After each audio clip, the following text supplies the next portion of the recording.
today. Here's to many more years to come. I love you. I love you, Clau. Thanks, Clau. And Julia? Mom, pressure kami kay Dad. I know. She said everything. Everything she said naman is true. But happy 50th birthday. There's so much that we've been through together, you and I.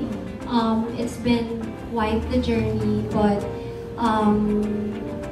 I really wouldn't have it any other way. I do it all over again with you.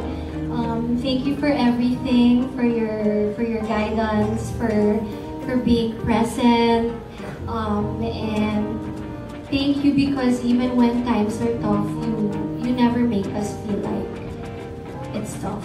So thank you for being strong for us. We love you and happy birthday. Masayang ibinahagi ni Mariel Padilla ang 50th birthday ng kanilang kaibigan na si Marjorie Barreto. Nandoon of course ang mga anak ni Marjorie at nagbigay nga sila ng mensahe. Narito naman ang mensahe ni Mariel para sa kaibigan.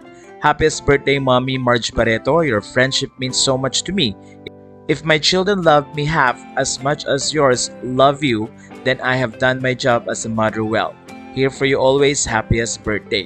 Makikita rin sa ilang mga video na ibinahagi ni Rufo Gutierrez ay ang mga message ng anak ni Marjorie Barreto na sina Danny Barreto, Julia Barreto at pati na rin ang kanilang anak na si Leon at pati na rin si Erich. I've only been super affectionate and very recently lang ako nagpo-profess how much I love you because I was a very difficult child growing up, so I was not like that. But I think getting older and becoming a mom myself made me appreciate you more, love you more.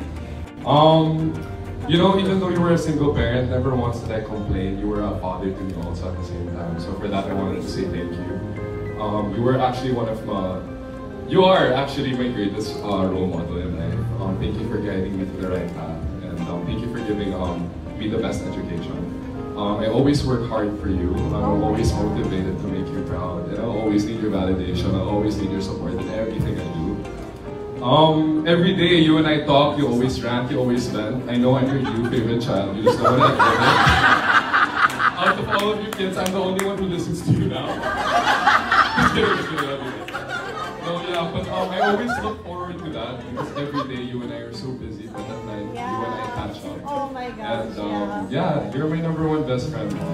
I love you. I love you so much. I just want to say that you're my biggest role model in life. And thank you so much for putting up with all the chismes I have from everyone.